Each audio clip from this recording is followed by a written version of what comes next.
So thank you all so much for joining us today. It's really an honour to be joined today by Dr. Edith Steffen. So hello, Edith. Hi.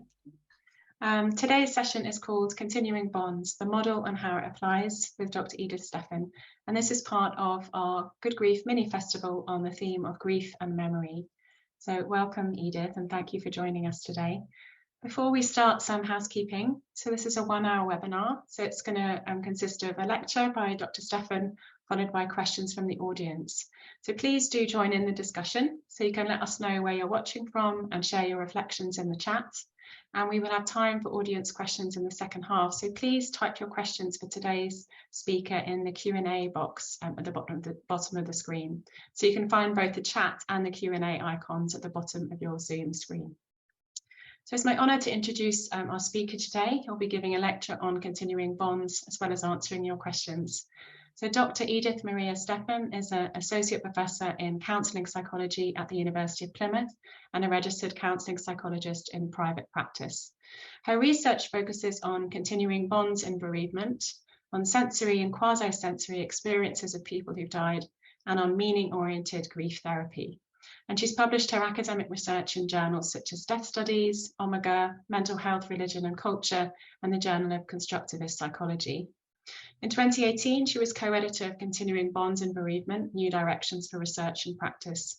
And she currently has 2 forthcoming book publications, The Handbook of Grief Therapies for Sage and Working with Continuing Bonds in Grief Therapy for Routledge. So it's my pleasure to introduce you, Edith, and thank you so much for joining us today, and over to you. Thank you so much, Lucy, and it's such a great honor to be here. Hello, everyone, and lovely to see you. And I've recognized some names, actually, so it's lovely to see some people again who I haven't spoken to for a while. And lovely to reconnect and to connect with all the new people here who I don't know yet. So thank you so much for inviting me to the Good Grief Festival. It's such an amazing event, and I'm so pleased to be part of it. So thank you so much for that. I'm going to share my slides now, and then we can get started. And please, if there's anything unclear or something, just I wanted to say shout, or at least write a note somewhere in the chat, so that we can answer that afterwards. So it's a real honor, as I said, to present to you something about continuing bonds, which is such a passion of mine, and it's been something I've been studying and researching for quite a while now, and also drawing on in my therapy practice. And so this will be sort of an overview of the continuing bonds model and its origins and how it applies, and with different examples, etc. And also some of the research that's ongoing I want to also talk about. Okay, so before we start with the whole continuing bonds thing, I want to just to follow the next few slides and just reflect on some of the things on there. Right, that's this. Oops. So what's our understanding of the person? Is it like this, like just a separate individual? Or is it more like this? Is it an individual that's embedded within all these different systems like families, culture, ideologies, attitudes, neighborhoods? This is Bronfenbrenner's ecological model of the person, which I really like because it kind of suggests that we are more than just this individual in the middle. We are actually all made up of all these different circles around us, and we're embedded in these. And this is sort of like a core idea of the continuum bonds model. And how do we view our relationships with previous generations? Like this? Or more like this? Are we connected? Are we staying connected? So the whole idea of continuing bonds is about staying connected beyond death. A lot of people talk about having this ongoing connection. Here's an example of a participant in one of our interviews who lost her grandmother I don't feel I've completely lost her. I feel somewhere she's there. She's not changed at all. She's just the same person that she was. It's almost like she's there in the background, almost just making sure things are kind of okay. So this is just one way someone experiences their continuing connection. And there are so many different ways people can experience this, as we'll see as we go through this. So many people experience their continuing bonds by joining with others in, say, letting off balloons, or running a race in memory, or celebrating the dead in a larger community. So continuing bonds are sort of part of our life. So what's the problem? Is there a problem? Well, a lot of the traditional Western approaches to grief and bereavement have seen this as a problem. And that perspective is sometimes referred to from the continuing bonds perspective's view as the breaking bonds paradigm.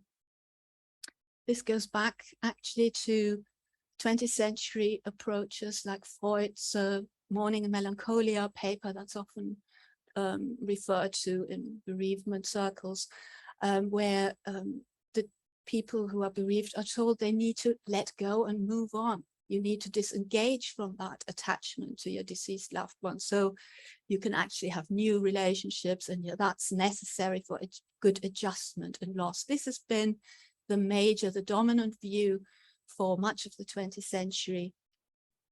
And if you had a continuing connection with your deceased loved one, as long as it's just memories, that was still sort of considered okay. But if it was something more like practices, expressions, sensory experiences of them, etc., then that would be seen as somehow pathological. So it was seen as a sign of unresolved loss and signs of complicated grief. And I'm talking about it in the past tense because something really remarkable has happened. And that is the continuing bonds revolution. And it is really a revolution, because if you read any of the literature before and you read the literature after, it is a huge change. So in 1996, Klaas, Silverman, and Nickman published this book, Continuing Bonds, New Understandings of Grief. And it really was like a bomb exploded in the bereavement scholarship world. Because what they basically said was, you are wrong. People connect and continue their relationships, and it is not pathological. So this was a real shift in bereavement research and practice that then ensued. So what drove them to this? What happened before? So there was this dissatisfaction with this idea of letting go and moving on, especially among people who were working with bereaved people. So support workers, social workers, they felt like on the ground, this isn't what people did. And in fact, Dennis Klaas said that it was when bereaved people, when bereaved parents particularly didn't do what the experts said they should do, that's when the continuing bonds model started. So Dennis Klaas observed bereaved parents as part of his ethnographic study for a couple of decades. He was sort of participating in their peer support groups and wanted to just learn from them, wanted to learn from bereaved parents how they live with their grief, with their loss. And he saw that they were very much continuing their relationships with their deceased, with their children who had died. There was also Phyllis Silverman's study about bereaved children, which showed how children who had lost their parents were very much constructing a continuing bond with them. Again, they collected all this evidence and they said, well, the evidence says this is normal. This isn't a pathology. And then in addition, they found all these insights about different cultures. So for example, Japanese ancestor worship, which clearly showed that people can stay connected with their deceased loved ones in other cultures, that's where it's also completely normal and no one worries about their sanity as a result of that. So they said what we want to develop here is a new model of grief, one that actually focuses on that complexity of human relationships and how we stay connected with each other even beyond death. And it's really important to show that this conceptualization of continuing bonds is not just about one relationship between one individual who's the griever and one individual who has died. It is actually about having being embedded in a culture where people are part of a family, of a tribe, of a nation, a religion, a culture, within which we continue our relationships with the deceased. It's not just a one-sided experience. So some of the basic assumptions of the continuing bonds model are therefore about the fact that this is a complex relationship that we have with our loved ones. It's not just, you know, a sort of one kind of memory or one image, just a two-dimensional image, but just like relationships between the living, these relationships can be quite complex. And yes, some of them may not be healthy. Yeah, just like relationships between the living aren't always healthy. Continuing bonds are dynamic and change over time. So my relationship with my deceased mother now is different to what it was 15 years ago. I've learned new things about her. I've thought about her differently. She's changed for me. Yeah. So my relationship with her has changed. I have changed. So why wouldn't the relationship change as well? So there's a dynamic there. It's fluid. Because the critique has often said, oh, it's a fixation on something in the past that's frozen in time. And that's not how people experience continuing bonds. And also they're an important aspect of finding or constructing meaning in the aftermath of loss, where you reconstruct not just how someone died and how your world has sort of been challenged and possibly has been broken. You're reconstructing also that relationship that's now different to what it was before they died. And these continuing bonds are also very much shaped by our cultural narratives and belief systems and practices we engage in. So if we don't have those at our disposal, it can be very difficult when it is not supported by those around us. So some examples of continuing bonds expressions are people talking to the person who died, maybe sharing stories about them with others, which kind of brings people alive, makes people alive again by having other listeners getting to know them. Leaving messages to them on social media. So this is a really new, a relatively new form now of how people express their grief, how people continue their relationships. There's a lot of research around that as well on how people continue their bonds through social media. And it's actually really changed how the sort of the public face of grief, which prior to social media was often very private and hidden. And social media have actually contributed to sort of a new way of being, having a public space where you can kind of celebrate also the life of the person you lost. Sensory experiences of the deceased, the sense of presence experiences, this can be seen as an expression of the continuing bond with the deceased. And this is something that more than roughly 50% of the bereaved population have that experience of a real sensory experience of their presence. And I'm going to talk a bit more about that later. So dreaming of them can be very vivid dreams sometimes. You know, as I was saying about my mother, my deceased mother, I had a dream about her where I was shown a different side of her. So that's how it felt. I was shown this, and it kind of made me think differently about her. keeping significant mementos. So sometimes, you know, something that's very precious that links you with them, that can also, that's more than just an object. It brings with it so much more, almost like a presence as well. So sometimes in our meaning and loss group that we ran, for example, people had brought objects in from their loved ones, and we placed them on a table, and it felt like they had a presence now in the room that was really meaningful, like their favorite perfume, or, you know, a little animal that someone always had on his desk. So various things like that. Engaging in rituals to honor or memorialize the person. And there's a whole range of things that people do, of course, and so many ways of memorializing, I'm sure, have been covered already at this Good Grief Festival. And there are whole conferences dedicated to memorialization, which are fascinating to see, all those different ways of honoring the person. Legacy projects, so doing something in the name of the loved one, are also very powerful way of carrying them forward, of having them connected with something meaningful.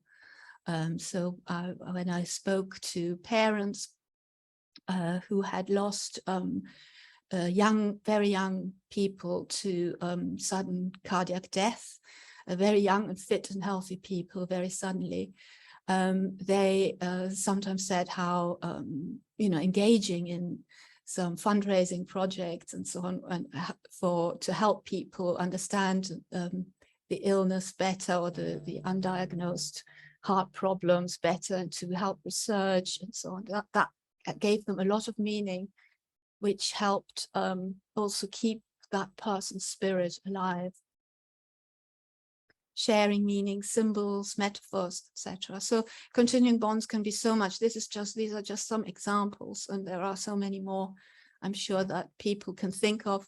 And I also have I did a survey on continuing bonds, and we had a lot more, like being guided by the deceased, or being close to people who remind you of them, and things like that. There are so many other ways that people say they engage in this. And here's just a little example as well from a study that someone said, I always liked to smell her head when she was alive. So they lost a baby. That very, you know, every kid has their smell, but it was comforting to smell her clothes.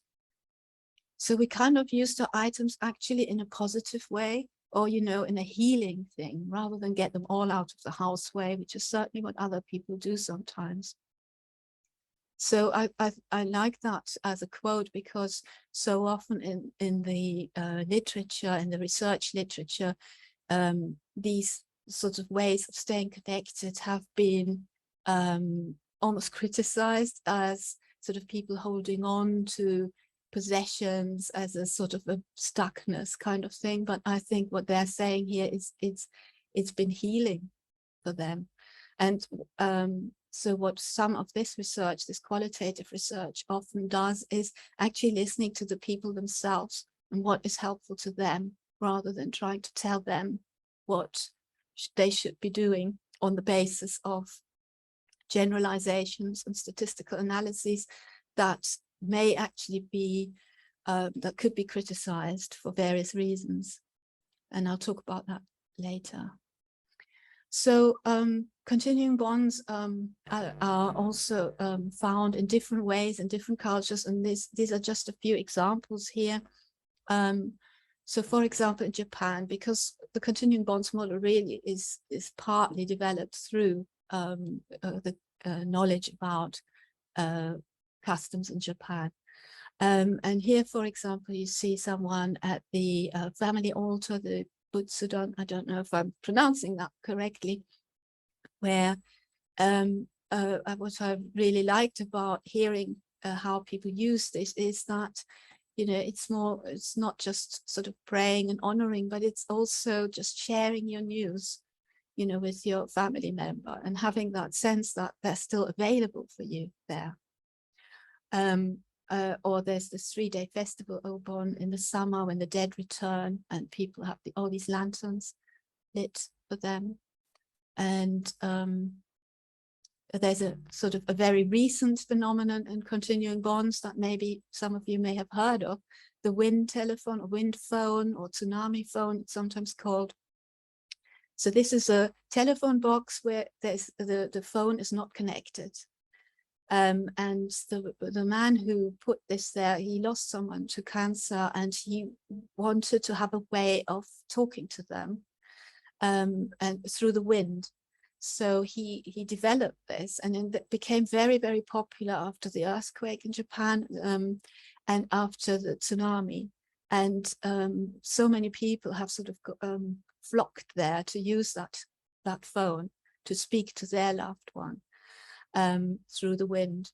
And it's been copied now across different countries across the world. There are now examples of such telephones for people to use to speak to their loved one. And again, I think it would maybe a good point to start here to talk about conceptualizations as well of continuing bonds and sort of belief systems, because for many people there is a spiritual or religious aspect to this, but it doesn't have to be.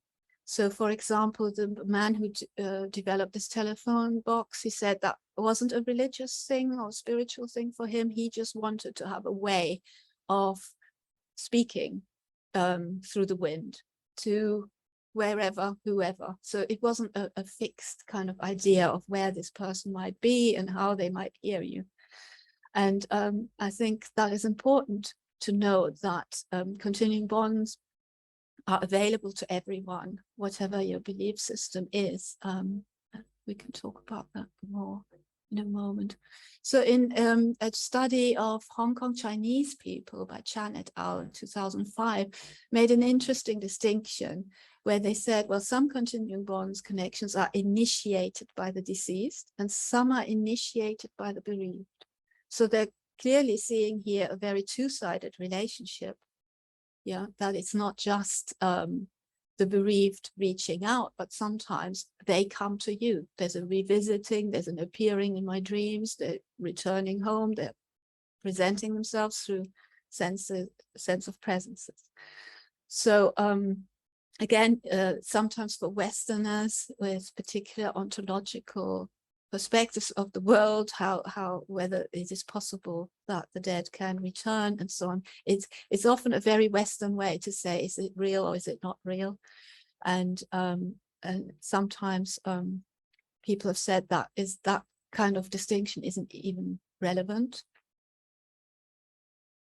So the Mexican Day of the Dead is another example of how people celebrate their dead loved ones. And I'm particularly fascinated by the role of food often in grief and in continuing bonds, and how you celebrate them through the food they loved, and how that actually gives you a physical connection, an embodied connection as well. And another sort of way of experiencing your loved one could be through, for example, seeing them as a guardian angel. So there's a study of Mexican Americans, an ethnographic study, where the deceased was seen as a guardian angel for the family, and then another sort of cultural background here is a study of Pakistani Muslims, where the way they continue their bonds is very much also part of the tied in with the faith. And here, for example, praying and saying prayers can help the deceased in their journey of forgiveness in the afterlife. So you're doing something for them. In Christianity and Catholicism, you also often pray for the deceased to help them if they're in purgatory, etc., to move through a more peaceful afterlife. So there's the idea that you can do something for them, and maybe they can also do something for you. again, there's something about this reciprocity or mutuality that is interesting in this kind of relationship. And I did a sort of a small survey, which was a pilot survey before we did our big survey. And I had a very small, not very small, but I had a very specific sample. It turned out that most people were white, female, middle class, and well educated in this particular sample. And so again, it's a specific cultural group, right? And you can see how much they endorsed all these different types of experiences, like signs and symbols, synchronicities, sensing the presence, vivid dreams, and so on. And interestingly, there was a large percentage of these people who did not believe in an afterlife, but they believed that they had experienced the deceased. So that I'm always fascinated by this kind of tension that people sometimes have, which doesn't seem to be a tension for many, but something that works for them. And this, a colleague of mine has talked about this as epistemic fluidity, I think, but I may be wrong. Here's an example of someone who has experienced, who talks about a sensory experience of the deceased. And she says, I felt there was somebody in the room. I knew it was her. I knew it was her. It was almost like she was just almost hovering over me. Well, right above me. I was lying in bed and it was almost like she was just there. I couldn't see her, but I could feel the sensation on my hair, which was something she used to do, stroking my hair. It was a nice feeling and I didn't feel frightened by it at all. It was very comforting. So this kind of experience is, this is quite a typical experience that many people have, that they have this kind of experience that the person is there. Some people have very clear visual, auditory experiences, but sometimes it's only just sort of a vague sense of presence, or just a touch or a smell. But nevertheless, at the same time, people feel they very strongly believe that the person is there, that they're completely convinced of it. And so this is a very interesting phenomenon which occurs across all cultures, as far as we know, and is very similar, even though people may frame it differently in different cultures. And it's also something I'm researching. I have been researching quite a bit, and I'm still researching now. And again, it's interesting how sometimes that is sort of framed as a spiritual experience, but sometimes it isn't. Yeah. And continuing bonds, again, it can be seen as a spiritual relationship, but it could also, it doesn't need to be. So for example, in the next slide, here's someone who gives a different kind of continuing bond experience. When I take a great photograph, it's like my father shows me the shot, as he was a keen photographer. So as you can see this, it's like he shows me the shot. It just sort of means that that person is so close, we're carrying them forward, we're carrying them with us, that we can actually draw on them. We can actually allow them still to guide us or to show us things.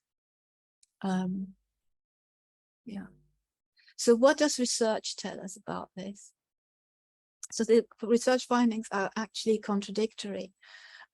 First of all, it is a complex topic because, you know, if you think about it, what is continuing bonds? Is it experiences? Is it behaviors, actions, thoughts, beliefs? Is it all of it? How do you measure that actually? So it's that in itself is already contentious. Then there are contradictions in findings. So interview studies with bereaved people often suggest that they find the continuing bonds very comforting, very meaningful. But in quantitative research, we often hear that continuing bonds are associated with higher levels of grief. And that then leads researchers often to say, well, we don't think continuing bonds are necessarily adaptive because they're associated with higher grief. On the other hand, we don't know what influences what, and it could well be that if your grief is very intense, that you need to reach out more for your continuing bonds, and therefore you engage more in it. So you come out on some questionnaires as higher level of continuing bond. But simply, it could also be that continuing bonds are simply part of bereavement, you know, that it's simply one side of the coin. So sometimes researchers have looked at, is a particular type of continuing bond, a particular way of doing this, perhaps not so good for your adjustment to loss. And one of the distinctions that one of the research teams has made is between internalized continuing bonds like memories and externalized continuing bonds like holding on to possessions, sensory experiences, and so on. And they find that internalized continuing bonds is associated with better adjustment. However, when you look at how they've measured it, there are real problems with the scale that lead to such a result quite easily. I won't go into the details, but there are these problems. And then this whole distinction between internal and external can be also culturally driven and can be difficult to say. But also, even when there is a higher level of grief with externalized continuing bonds, even those levels are still below what is considered clinically relevant. So we don't really know, but what we do know is that there seems to be higher level of grief and continuing bonds to be going hand in hand. But it also leads me to think that there is often an assumption in the research literature that higher levels of grief are the thing that indicates a pathology, and that is where I think a lot of grievers would disagree. Yeah, and I think that's a whole other topic to what we're talking about today, but it is connected. So what do we still need to explore in research? How do we define continuing bonds? What are the key features? What do they mean to people? How do they evaluate them? What about the pre-death relationship and its influence on them? The afterlife beliefs, culture. So I've been involved recently in a study where we looked at the quality of the pre-death relationship and how that influences your experience. So for example, if there's been conflict in that relationship, how problematic can that be? And yeah, our findings showed that, yes, if you feel very close to the person who died, you are more likely to evaluate your continuing bond positively.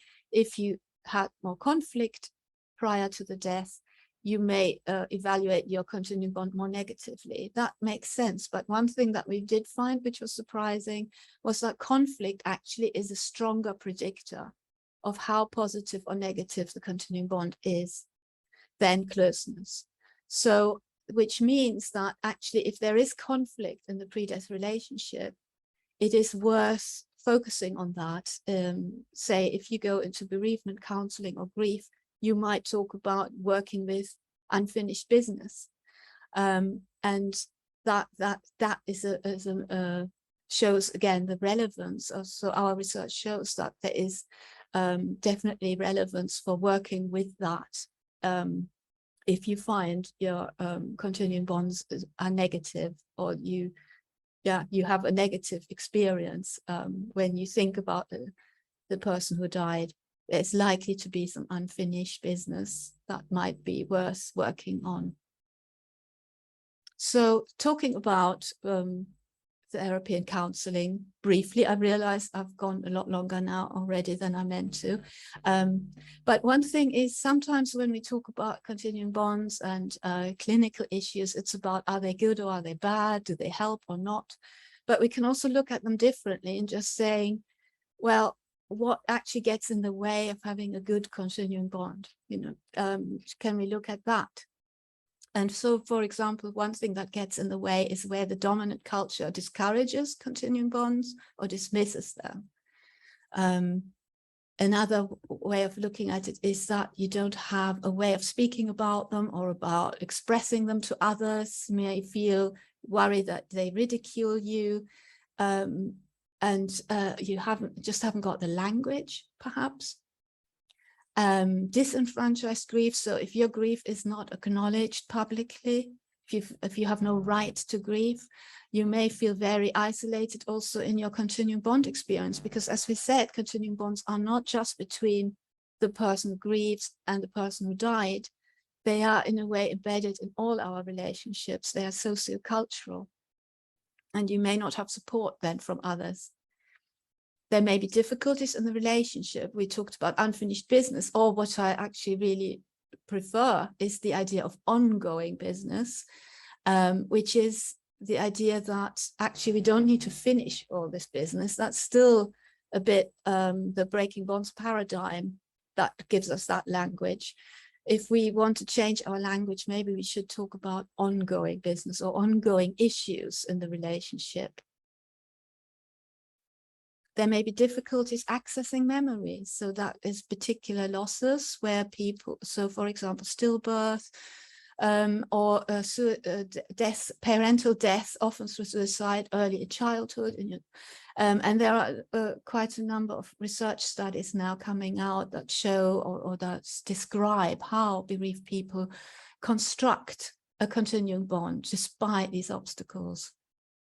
There can be dissociation, or just simply traumatic experience of traumatic grief, for example, in a violent death or other reasons, sudden death, that are so traumatic that actually you need to perhaps first work on that event of the death before you can really work with the continuing bond. It's almost like it gets in the way to that. And all sorts of other strong emotions that may be related to, some of those, either the event of the death or conflict in the relationship, that may be then central to bereavement counseling or therapy. Another one would be where someone really worries that if they start talking about that relationship, they could lose it, or almost like a protective feeling that you don't want to touch that, and you're worried if you're opening it all up, it will disappear. So I think counselors, also therapists, need to tread very carefully when we talk about something that is so precious. So how do we access the continuing bond? There are so many different ways. So some therapeutic techniques are, for example, narrative techniques, such as introducing the loved one, I'll talk about in a moment. Correspondence with the deceased, such as letter writing. Chair work, where you have an empty chair and you can talk to the person who died and imagine what they might say back. Visualization exercises, for example, where you have a sort of a guided imagery and you imagine you're meeting your loved one and you can have a conversation with them. There's also something called induced after death communication through EMDR, which has been developed and is a way where you can really get a sense of being with that person. And also to add, which isn't on the slide, is that there's now a lot of research going on with the drug ayahuasca, the psychedelic drug. In Spain, there's, for example, there's currently a research project going on where that's being used to enhance grief therapy, where people have an experience during that ceremony with ayahuasca, where they feel the presence of the deceased loved one. There are all sorts of creative techniques and rituals, and as well, just to mention a few here, like the lost boxes that you can create and open and close and so on. And many of these techniques can be integrated into different therapy approaches as well.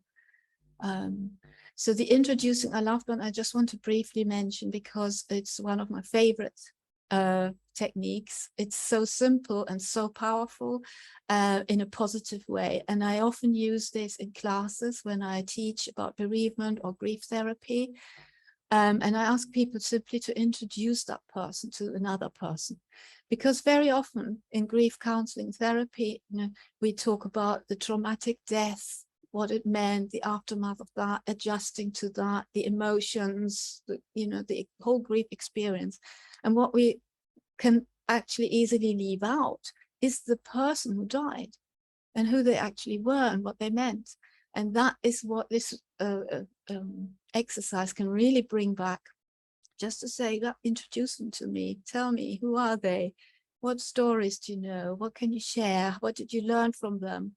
How did they view you? What would they say about you if they were here? Because one of the most powerful things that is often neglected in our literature is that the person who died had a particular way of thinking about me, of viewing me. Their experience of me is so important to who I am, because that's how we create each other, we co-create each other. So if my best friend, for example, sees me as a wise person, and nobody else in this world sees me as a wise person, when I'm with her, I feel really wise, I am wise. And if she now dies, does that mean I'm no longer a wise person? So we need to bring back sometimes that perspective of them in order to make ourselves whole again, because it's often like a piece of us dies with them, and of course it does, but there is also more that often dies with them, that then needs to die with them, if that makes sense. And letter writing, again, you bring that relationship alive again by actually addressing them, by directly addressing them. It's so different when you say something with you to them than just talk about them. The Hello Again letter is a technique that Robert Niemeyer has developed, has prompts how you could start such a letter, what you could write. And then people write themselves a letter back, and that can be a very powerful experience as well. Rituals are also an amazing force that we should also integrate, if we can, into counseling and therapy, but not just, I think rituals can be done anywhere. And in our meaning and loss group, we actually asked everyone to bring in food that the person who died loved. And we then shared that in the final session. And it was, again, like the Mexican Day of the Dead, this sharing of food was so powerful, connecting everyone. Like one person had, the partner loved this rice pudding, and she had not cooked this in 3 years since the death. And so this was the first time she cooked that rice pudding again. And then we all ate the rice pudding, and it felt like we all knew her partner now and felt we were with them both. So that was very powerful. And this is just a quick summary of how what these processes are, like bringing their social identity back through the stories, the symbolic presence of them, communicating with them directly, re-establishing oneself through them, development of the relationship through creative practices, and reconnecting through rituals like that. So some reading, there are some great books, and particularly I want to just say The Remembering Lives by Lorraine Hedgen, John Winslade is one of my favorite books. It's got also quite a lot on the end of life and preparing people for that next chapter in the relationship.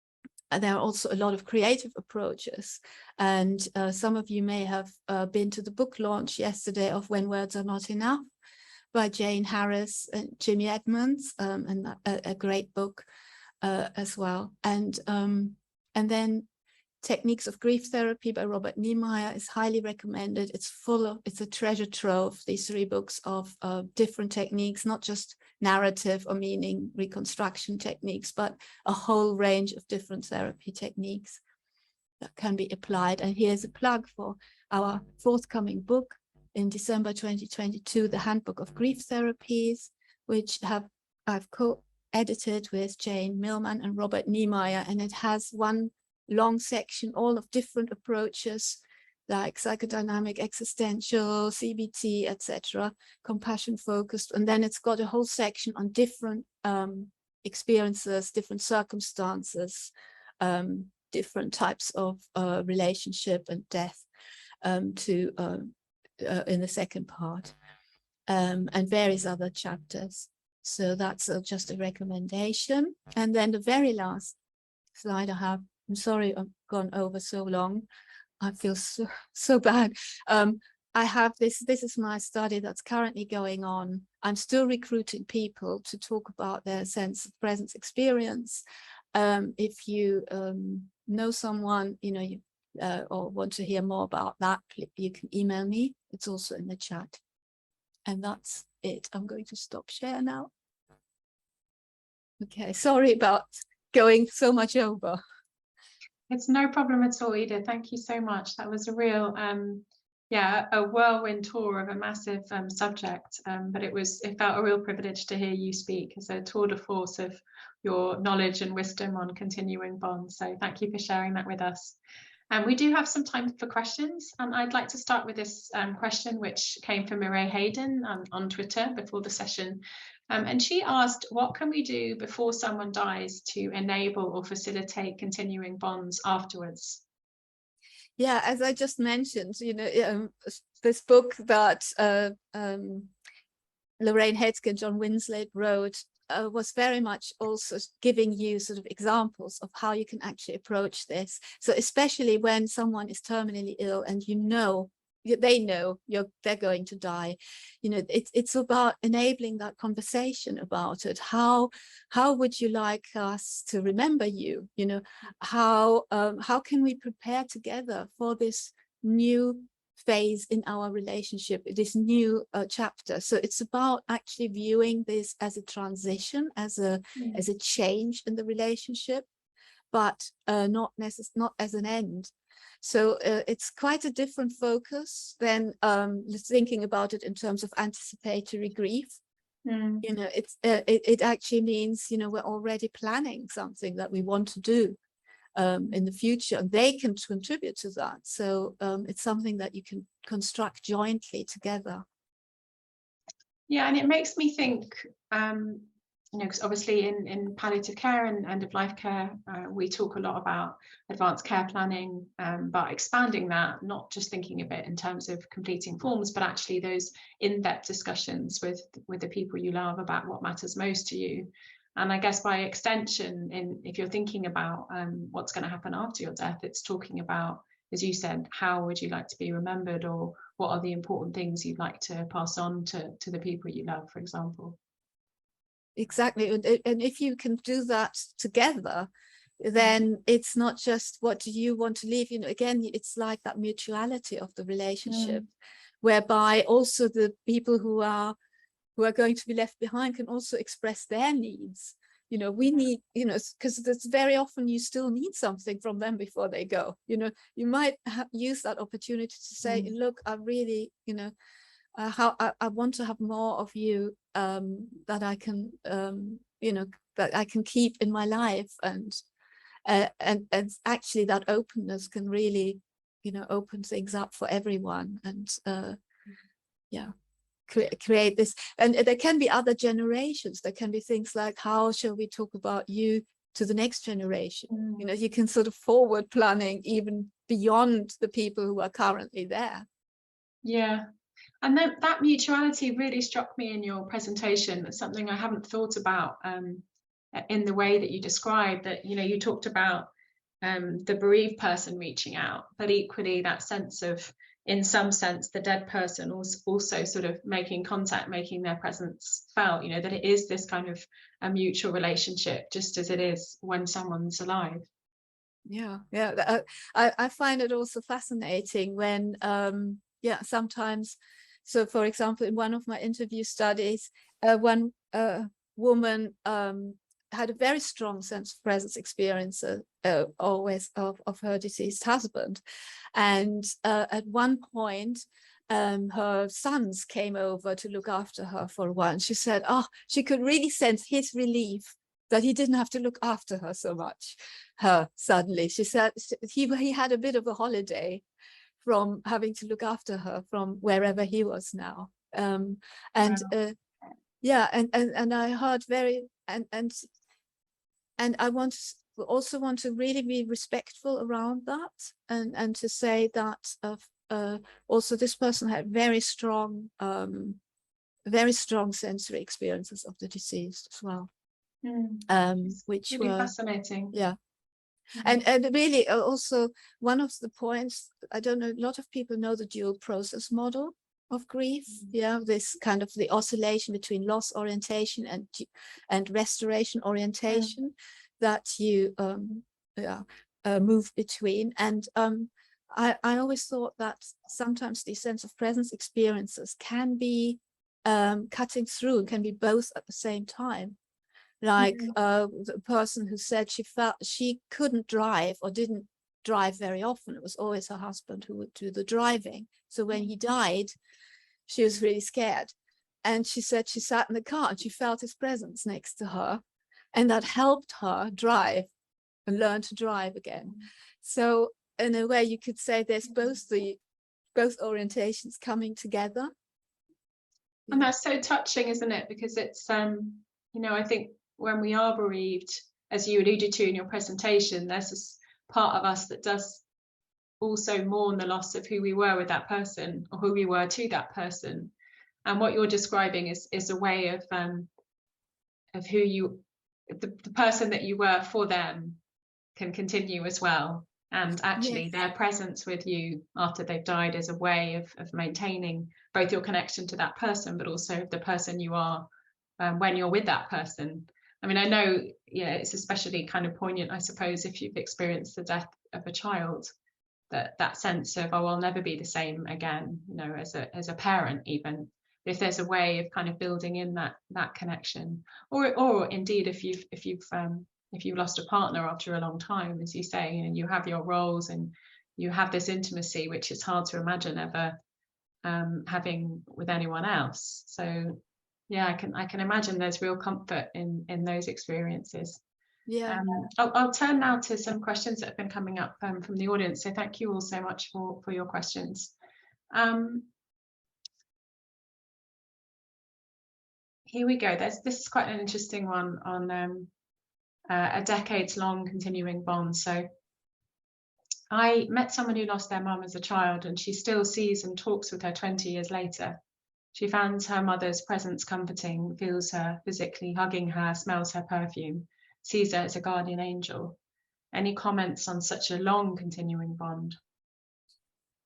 Yeah, well, I think that's amazing, but it's not unusual. It's not so unusual. I think some people, you know, that it's someone you can carry with you all your life, and you, I mean, some people really would love to have those sensory experiences for longer or more of them. You know, I sometimes think sometimes when I talk about sensing the presence of the deceased, what happens is that the people who don't have these experiences are often feel like they're missing out and feel very sad. And yeah, because it is true that they are more frequent earlier on and then later, but there are always, I've heard cases where people had them for the first time 20 years after the person died. So it wasn't even something that's just bereavement related and then carries on. So it can happen anytime. But as I said, there are now also these ways of inducing that if you can't have it and you really want it. And in that book that I'm just writing about working with continuing bonds, we also talk about medium assisted after death communication, which used to be something that psychologists, you know, didn't look at, or maybe parapsychologists, but it is now often accepted, much more accepted and respected way that many bereaved people draw on in order to have that connection. And for some people it works. Yeah. Sorry, I got into another conversation. No, it's really fascinating. Yeah. It's such a broad and wide-ranging idea, and I can see there's so many different aspects, both kind of therapeutic and in terms of our cultural attitudes towards bereavement as well, which is fascinating. I have another question here. So I'd be interested to understand more about what is meant in the literature by levels of grief. How is grief measured? As you said, Edith, grief is not the same as pathology. And there's so much variation between individuals that it seems a little strange to try to quantify this aspect of our unique experience. Yeah. No, I agree, and I feel like I'm a bit of a guilty party now as well, because I've done some quantitative research where I've used those measures. Well, the one of the measures that people use most is called prolonged grief disorder 13, PG-13. And mainly what it measures is how much you're occupied with thoughts about the deceased, how much you're yearning for the deceased, how much that influences your emotions and your thoughts. Yeah, if you put prolonged grief disorder 13 into Google, it probably comes up and you can see all the items that are used. And so what there are 11 of those questions that have measures with scales up to 5, I think. I think, but please correct me if I'm wrong. And then people look at how does that correlate with something else. So if you have more, if you endorse continuing bonds more, are these people also the ones who have higher levels on this grief measure, on these 11 questions? And that's where there is a correlation and association. But I agree that it's not necessarily pathological, but yeah. Yeah, it's a tricky one, isn't it? Because in social science, we do try to create these measures of what can be quite complex as well as subjective kind of experiences. I suppose the main thing is that to always recognize that the measures will always try and be an approximation of a complex experience. So, you know, they're not, you know, there's obviously lots of debates about measures, but we do have quite a kind of formal process of developing the measures. But at the same time, it's important then to realize their limitations. And certainly I think, you know, both Edith and I conduct quite a lot of qualitative research. And I think in bereavement, that's really key, because to understand the complexities, you kind of need those more in-depth narratives, don't you, I think, Edith? Yeah, well, the study I've just put out there, what we're doing there is a narrative analysis across different cultures. Because what we want to see is not just what people say in terms of their content, but what we want to see is how do people tell the story. Because we think in that narrative structure, you can also already see some of those cultural ways of framing this experience, which is, we want to see how that's maybe different across different cultures. Yeah.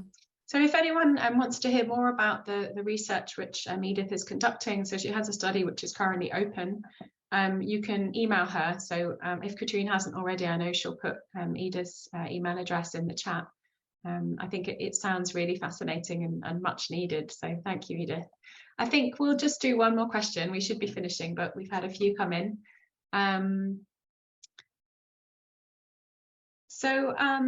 This is quite an interesting one. So this is about when somebody grows up in care or who has no sort of family structure. So from Rachel, has there been any research work done on adults who spent their lives in care and have not experienced any parental or grandparental losses in their lives, as they don't have the family structure? So for example, in that instance, the first great loss for that person might be their partner. Do you know if there's been any research done and of people living in those situations?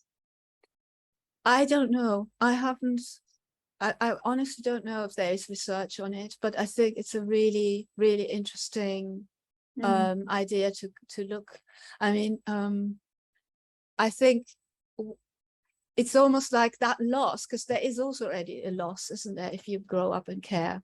But you have even less to go on.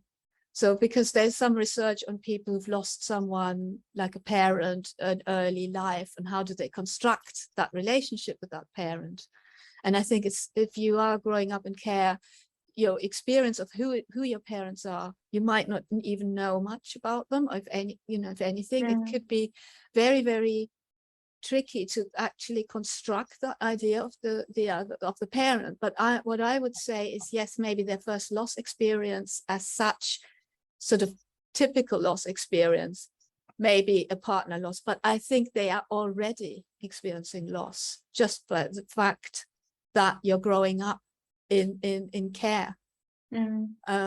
I mean, maybe it's an assumption, and we really need to do more qualitative research here and actually speak to people in care who've grown up in care, how they experience maybe their family. Do they have a sense of a family? Do they have a construction of that family? Because I think that could also be something. Sometimes it's only one little thing you have, and you then construct a whole story around that.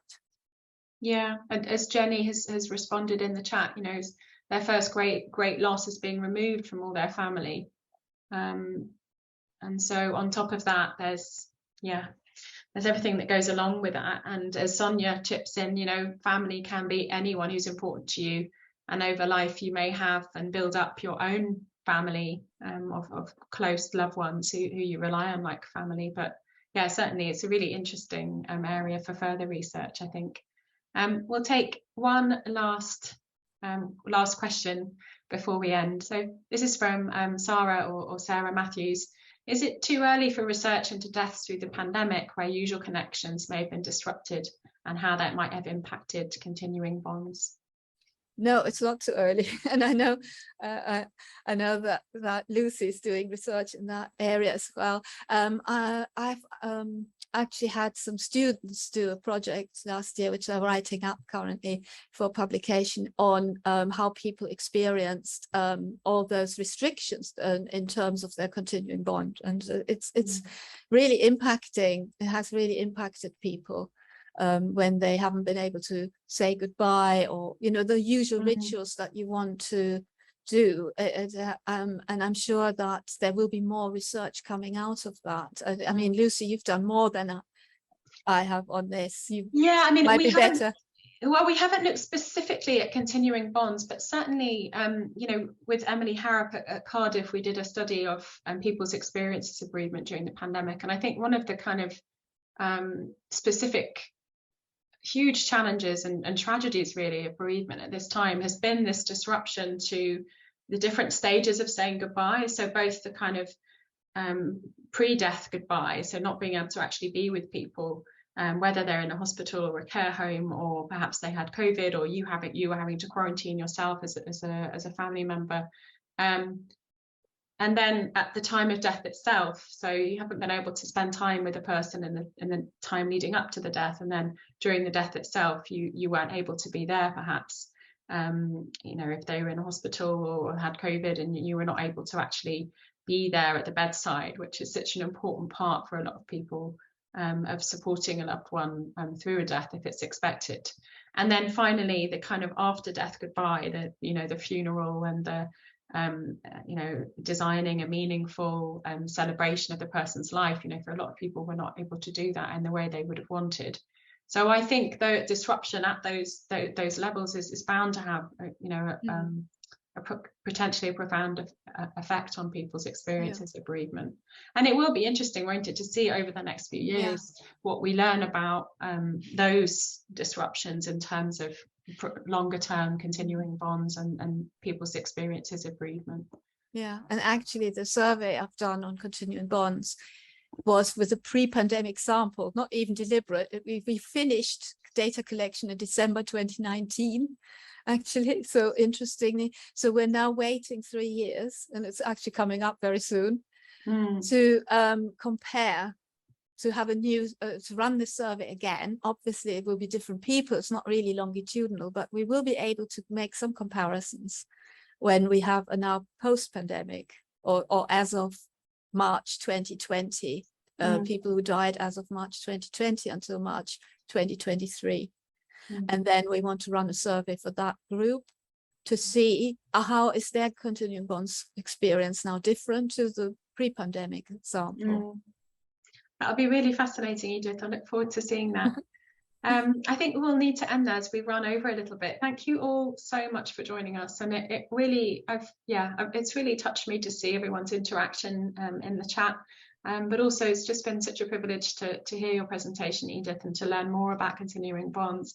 And it seems especially poignant, I think, at this time, which is you know, we have All Souls Day approaching in the Christian tradition, but it's also around this time, you know, it's Samhain, which is traditionally associated with this thinning of the veil between the land of the living and the dead. So it seems very appropriate that we've been spending this time talking about continuing bonds and the continued relationships and connections that we have to people after they've died, and their continued presence in our lives.